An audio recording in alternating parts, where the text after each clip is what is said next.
जिसके बाद सुमित चुड़ैल का मजाक उड़ाने लगता है और कार में बैठी औरत को गुस्सा आ जाता है।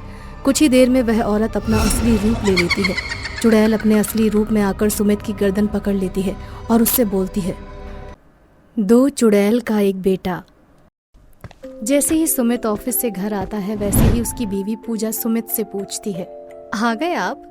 मेरी जान ने लंच में मुझे ऑफिस से घर बुलाया है तो आना ही पड़ेगा ना। ऑफिस से हाफ डे लेकर आया हूँ सिर्फ तुम्हारे लिए।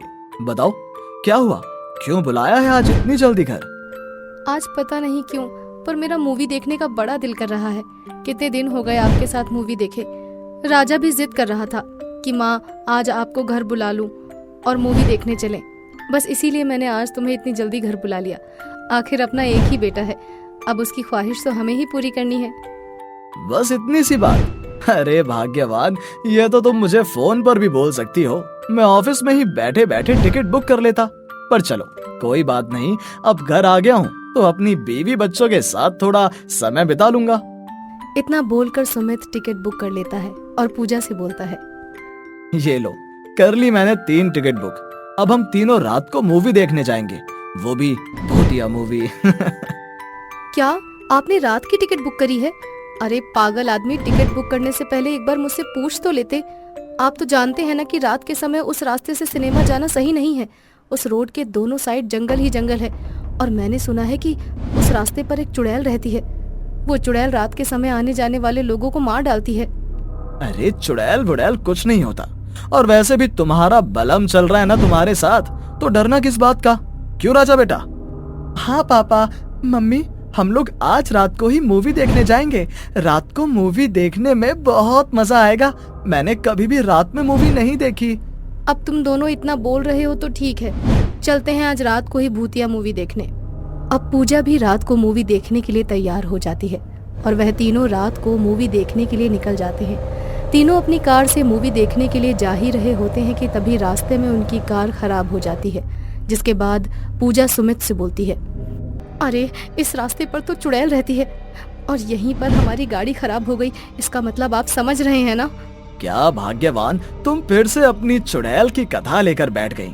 मैंने बोला ना चुड़ैल नहीं होती। अगर वो होती तो अब तक हमारे सामने आ जाती। और गाड़ी खराब चुड़ैल ने नहीं करी है, हमारी गाड़ी बहुत पुरानी हो चुकी है, इसलिए वो खराब हो गई है। तुम डरो मत, मैं कुछ करता हूँ। इतना बोलकर सुमित इधर उधर गाड़ी की तलाश करने लगता है। तभी वहाँ एक औरत कार लेकर आती है। सुमित उससे लिफ्ट मांग लेता है और वह सभी उस औरत की गाड़ी में बैठ जाते हैं। जिसके बाद सुमित चुड़ैल का मजाक उड़ाने लगता है और कार में बैठी औरत को गुस्सा आ जाता है। कुछ ही देर में वह औरत अपना असली रूप ले लेती है। चुड़ैल अपने असली रूप में आकर सुमित की गर्दन पकड़ लेती है और उससे बोलती है, मैं काफी देर से देख रही हूँ, तुम मेरा मजाक उड़ा रहे हो। एक चुड़ैल का मजाक। पहले मैंने सोचा कि तेरे साथ एक बच्चा है, वो भी छोटा, इसीलिए मैं तुम तीनों को ना मारूं, पर अब मैं तुझे नहीं छोड़ूंगी। नहीं, इनसे गलती हो गई, इनकी तरफ से मैं तुमसे माफी मांगती हूँ। प्लीज मेरे पति को छोड़ दो। छोड़ दूंगी, लेकिन जान लेने के बाद। इतना बोलकर चुड़ैल सुमित को मार डालती है और उसके बाद वह पूजा को भी खत्म कर देती है।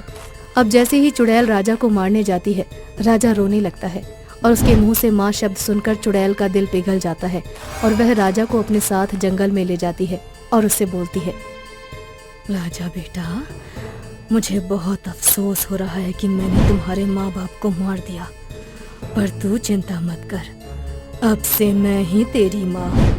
मैं तुझे पालूंगी और कभी भी तुझे किसी भी चीज की कोई कमी नहीं होने दूंगी।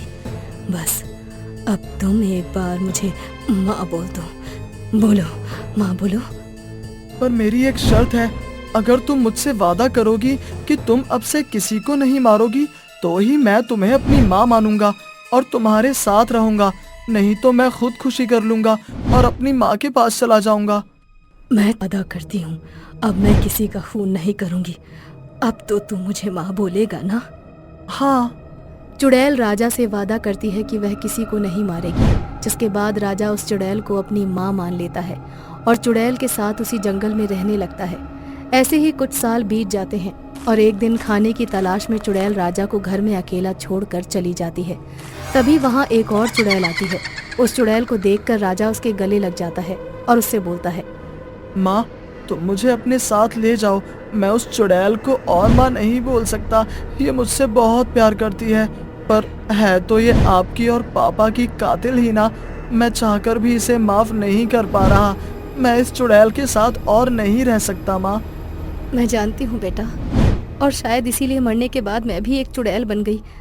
लेकिन बेटा, मेरे पास अभी इतनी शक्तियाँ नहीं है कि मैं उस दुष्ट चुड़ैल का सामना कर सकूं और तुझे उसके चुंगल से छुड़ा सकूं। इसके लिए तुझे खुद इस जंगल से बाहर जाकर अपने गांव के बाबा से बात करनी होगी और उनसे कुछ तंत्र विद्या सीखनी होगी, ताकि तू अकेले ही उस चुड़ैल का खात्मा कर सके। और अगर तू ऐसा नहीं कर पाया तो मैं तेरी रक्षा करने के लिए आ जाऊंगी। इतना बोलकर चुड़ैल माँ वहाँ से चली जाती है, जिसके बाद वो चुड़ैल वहाँ आती है और राजा को उदास देखकर उससे बोलती है, क्या हुआ बेटा, तो इतना उदास क्यों है? माँ, मैं यहाँ अकेले बैठे बैठे बोर हो जाता हूँ। आप मुझे कुछ देर खेलने के लिए जाने नहीं दे सकती क्या? मैं आपसे वादा करता हूँ, मैं कहीं नहीं जाऊँगा। आपको मुझ पर भरोसा है ना माँ? अरे बेटा, तू तो मेरे जिगर का टुकड़ा है। आखिर मुझे तुझ पर भरोसा क्यों नहीं होगा? तेरे लिए तो मैंने खुद को बदल लिया। जा मेरे बच्चे, तू जंगल से बाहर जाकर खेल ले, पर हाँ, शाम को समय पर वापस मेरे पास आ जाना। अब राजा चुड़ैल से इजाजत लेकर जंगल से बाहर गांव में जाता है और बाबा से तंत्र विद्या सीखकर वापस रात को चुड़ैल के पास चला जाता है। इसी तरह से कुछ दिन बीत जाते हैं और एक दिन जब चुड़ैल राजा के लिए खाना बना रही होती है तो राजा एक मंत्र पढ़ता है, ओम क्लीम क्लीम चामुंडाय विच्चे। राजा बेटा, ये तू क्या कर रहा है? ऐसे ऐसे तो मैं मर जाऊंगी। देख बेटा, मैं तेरी माँ हूँ। तभी वहाँ राजा की असली चुड़ैल माँ आ जाती है और वह अपनी शक्तियों से उस चुड़ैल के शरीर में आग लगा देती है। साथ ही राजा मंत्र पढ़ता है और तब चुड़ैल खत्म होने लगती है। तब राजा चुड़ैल से बोलता है, मुझे माफ करना चुड़ैल माँ, पर चाहकर भी मैं नहीं भूल पाता उस दिन को जब तुमने मेरी माँ को और मेरे पापा को मार दिया।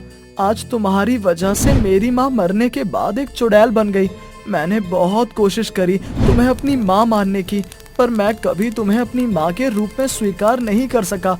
परंतु तुम मुझे अपना बेटा कहती हो, इसलिए मैं एक बेटे का फर्ज निभा रहा हूँ और तुम्हें इस रूप से मुक्त कर रहा हूँ। वह चुड़ैल हमेशा के लिए नष्ट हो जाती है और राजा की असली चुड़ैल माँ भी वहाँ से चली जाती है, जिसके बाद राजा अपने गांव में जाकर उसी बाबा की शरण में रहकर अपनी जिंदगी बिता देता है।